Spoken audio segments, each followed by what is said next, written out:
So today I just wanted to talk about unemployment and underemployment during the pandemic. So I'll start by talking about the initial shock that hit the labour market when COVID first arrived in Australia in 2020. And then I'll talk a bit about the recovery in the labour market that followed that shock. And then I'll also spend a fair bit of time covering the very tight conditions in the labour market at the moment. So I think the best place to start is the month or two immediately before the pandemic. So this is the first couple of months of 2020.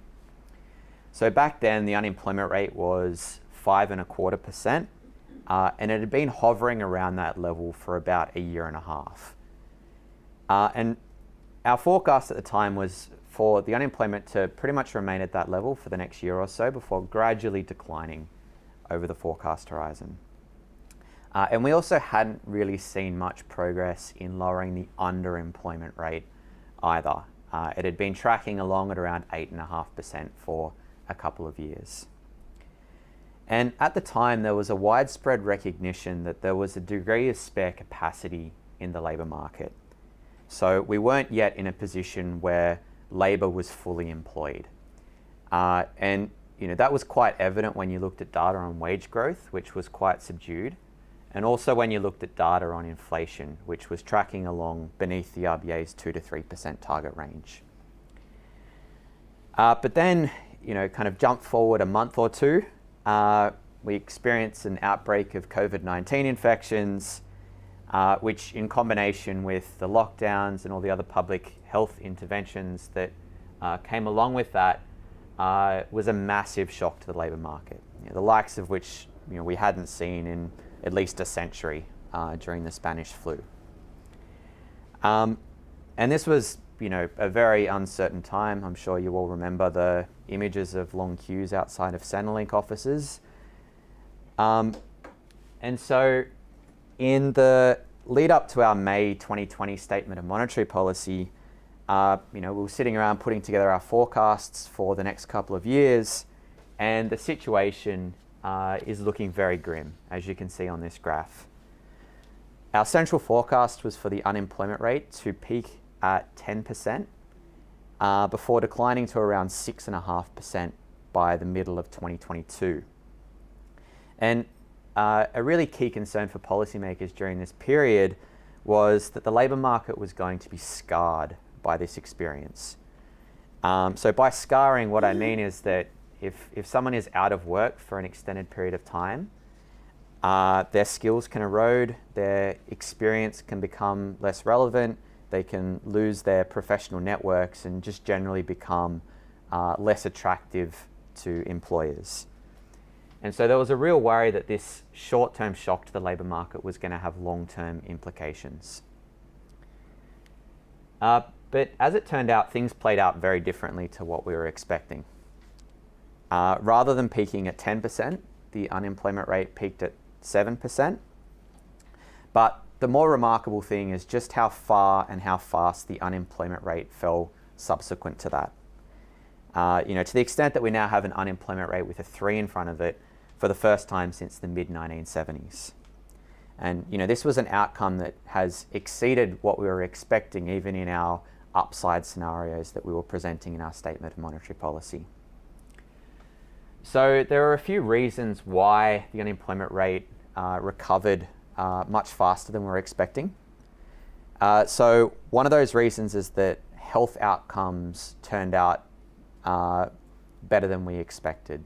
And a key example here is the vaccines, which were developed in record time and allowed us to return to a sense of normalcy faster than we kind of initially expected we would be able to do so. The other factor is the combination of monetary and fiscal policies, which turned out to be very potent. And the third is that it turned out that households and businesses were able to adapt surprisingly quickly to the changing circumstances that they were facing, on a weekly basis. So all of those three factors contributed to, why the unemployment rate was able to decline so quickly and so much faster than we'd earlier expected. But it wasn't only the unemployment rate that declined very quickly. So the underemployment rate also fell very sharply. And as you can see from this graph, so the black line in this graph, the underemployment rate is currently below where it was before the pandemic. So if you also look at the black line, it shows that during the lockdowns in 2020, the underemployment rate increased quite sharply. And that reflects that many workers remained connected to their employer, but they had their hours cut back or they were stood down. So they were working 0 hours, but they still had a relationship with a firm. But then what happened when activity snapped back after the lockdowns ended, we saw the underemployment rate falling very quickly. And so, in part that's because those workers who had been stood down or had their hours cut back were reinstated to their usual hours. But it also reflects the strength in labour demand after lockdowns ended. And so, you can kind of think of this, that labour demand was very strong, and so firms were wanting to increase their headcount, which lowers the unemployment rate, but they were also increasing the hours of their existing staff, which lowers the underemployment rate. And it's really interesting to compare this experience that we had during the pandemic recession, with the experience that we tended to see during previous downturns and recessions in Australia. So I've picked out a few of the key ones here. So there's the recessions in the early 80s and early 90s, and also the downturn that was associated with the global financial crisis. And in those previous downturns and recessions, what we tended to see was that the underemployment rate increased alongside the increase in the unemployment rate as the economy entered recession.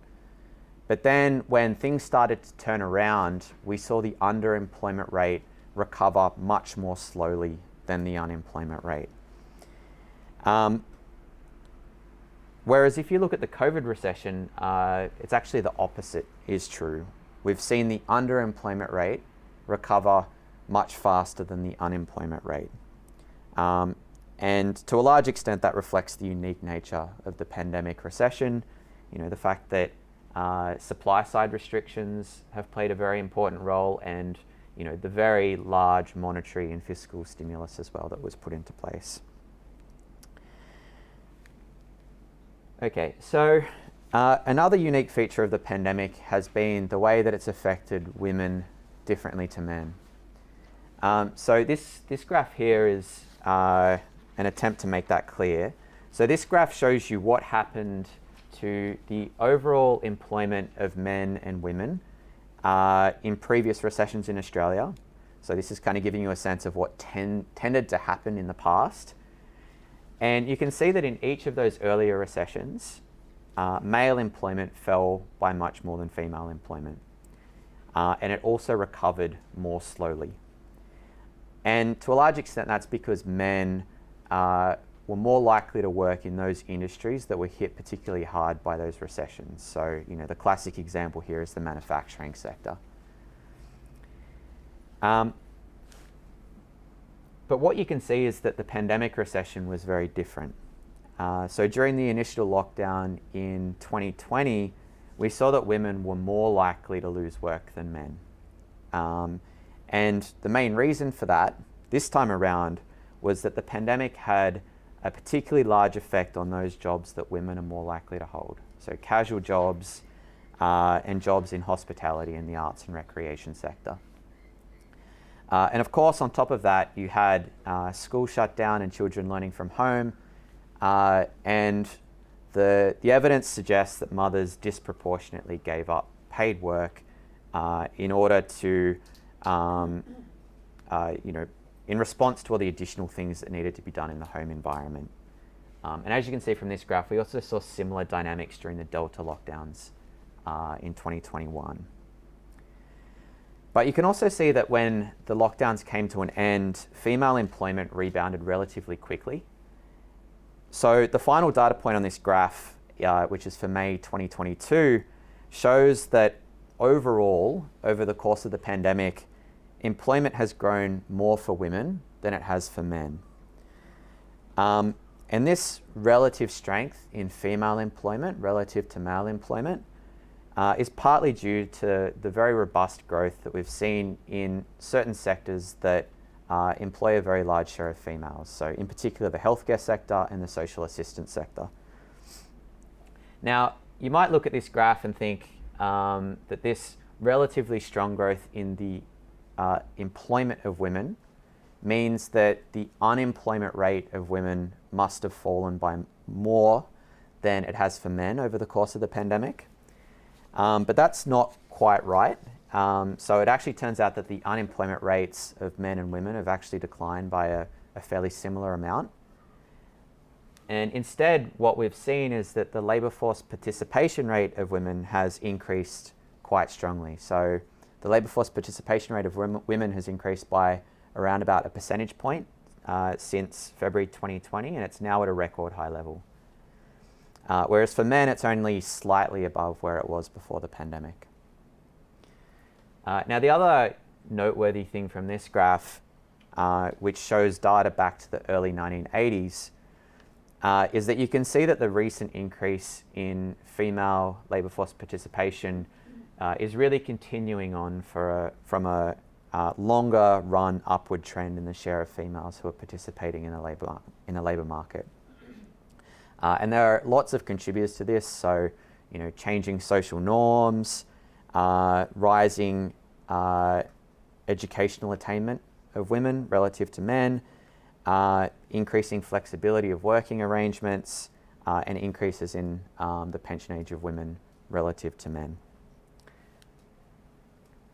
Okay, but coming back to the present day, and following the very rapid recovery in the labour market that we've seen over the past couple of years, it's clear that labour market conditions are now the tightest they've been in a long time. Looking across a whole range of measures of spare capacity in the labour market, including the unemployment rate and the underemployment rate, they've all declined to levels that we haven't seen for a number of decades. Now, another way of seeing how tight the labour market is to look at the number of unemployed people. So, these are people who are actively looking for work relative to the number of vacancies that firms are trying to fill. And you can see that immediately before the pandemic, there were around 3 unemployed people competing for every job vacancy in Australia. Whereas now it's close to 1.3 unemployed people per vacancy. And given that, it's really not surprising that around half of all firms are reporting that difficulty finding suitable labour is having a significant impact on their ability to produce output and to expand.